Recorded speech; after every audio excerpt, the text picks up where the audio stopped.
උදෑසනක් වේවා. අද මම හදන්නේ මේ පොල් කුරුම්බා වලින් අයිස්ක්‍රීම් එකක් හදලා පෙන්නන්න. ඉතින් ඒකට අවශ්‍ය කරන ද්‍රව්‍ය ටික තමයි මේ තියෙන්නේ. අපිට ඕනේ මේ කුරුම්බා, ඊට පස්සේ අපිට ඕනේ කොත්මලේ කිරි එකක් තමයි අද මම ගන්නෙ. තව කලරින් ටිකක් ඕනේ.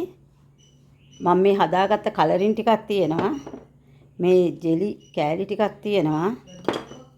වැනිලා ටිකක් දාන්න ඕනේ. පොඩි ස්පූන් එකකින් භාගයක් විතර. තව අපිට මුද්‍රම් පළාත් ටිකක් උඩින් දාන්න ඕන හින්දා ටිකක් ගත්තා. ඉතින් උච්චරයි. තව ලුණු පිංචක් දාන්න ඕනේ. තව සීනි දාන්න ඕනේ. සීනි හැඳි දෙකක් විතර දාන්න. ඊට පස්සේ පෙන්නන්නම් හදන විදිහ. ඉතින් දැන් මම කුරුම්බා කෑලි ටික කපනවා. එතකොට බෙන්ඩර් කරන්න හරි ලේසි. ගොඩාක් පැහිච්ච ගන්න එපා.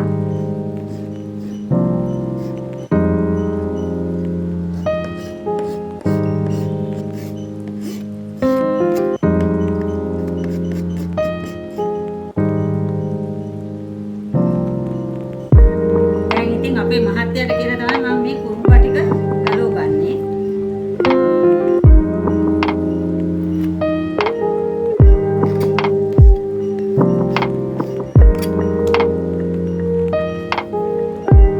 ඉතින් මම බෙන්ඩර් ජායකට දාගන්න හදන්නේ. මේ කුරුම්බ කෑලි ටික කපාගෙන ඉවරයි.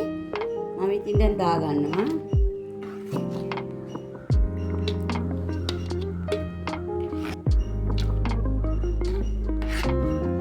දැන් ඉතින් මම දාගන්න හදන්නේ කොත්මලේ ෆ්‍රෙෂ් මිල්ක් එක දැන් දානවා.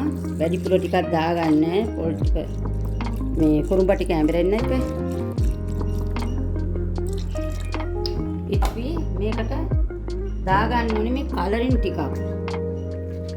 කලරින් දාගන්නවා. මෙන්න මේ චුට්ටක් මම මේ සීනි වලින් මේ පැණි කරගත්ත කලරින් ටිකක් දාන්නේ.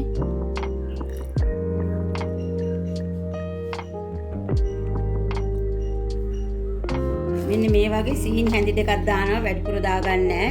මොකද දැන් කාලේ සුගර් තියෙනවානේ. ඉතින් ඔන්න දෙකක් දාගත්තා. තව මම වැනිලා ටිකකුත් දාගන්නවා. වැනිලා බින්දුවක් දෙකක් දාගත්තත් ඇති. මේකටම අපි දාගන්නවා. මෙන්න මේ වගේ පොඩ්ඩක් අර සුවඳ එන්න චුට්ටක්. ඒ වගේම පසුව දානවා මම මෙන්න මේ ජෙලි කෑලි ටික. දැන් මම මේට පෙර හැදුවා අඹ අයිස්ක්‍රීම් එකක් පොල් කිරි වලින්.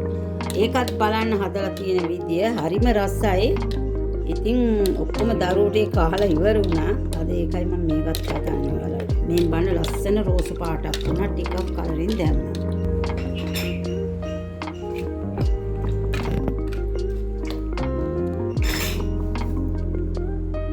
හදන්නේ මේක වෙන්ට් කරගන්න.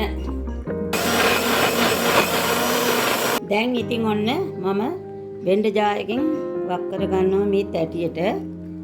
අපි ෆ්‍රිජ් එකට දාන්න හදන්නේ. මම ටච් කරන්න.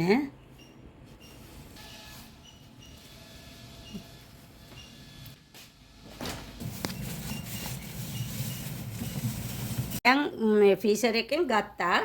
දැන් අයිස්ක්‍රීම් එක මීට පෙර පැය දෙකක් විතර තියලා මම අහපව් බෙන්ඩර් කළා. බෙන්ඩර් කරලා මේ තියලා අහපව් ගත්තේ.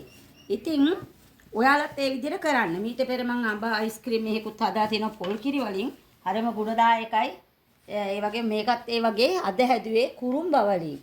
කුරුම්බා හොඳට හීනියට කපලා දළු කුරුම්බා ගන්න. අරගෙන කපන්න හීනියට කපලා බෙන්ඩර් කරන්න. කුරුම්බා ගෙඩි දෙකක මම අද දැම්මේ. ඒ හින්දා කිරි ප්‍රමාණයක් දාලා පොඩි කරගන්න. අඹර ගන්න. ඊට පස්සේ කිරි දාන්න ඇති තරම. හොඳද? ඉතින් මේ දැන් මම නැවත ඔයාලත් එක්ක මේ වගේ වීඩියෝ එකකින් හමු වෙනතුරු ඉතින් මම නවතිනවා. ඔන්න මම දැන් බෙදන්නයි හදන්නේ. ඔයාලට සුබ දවසක්.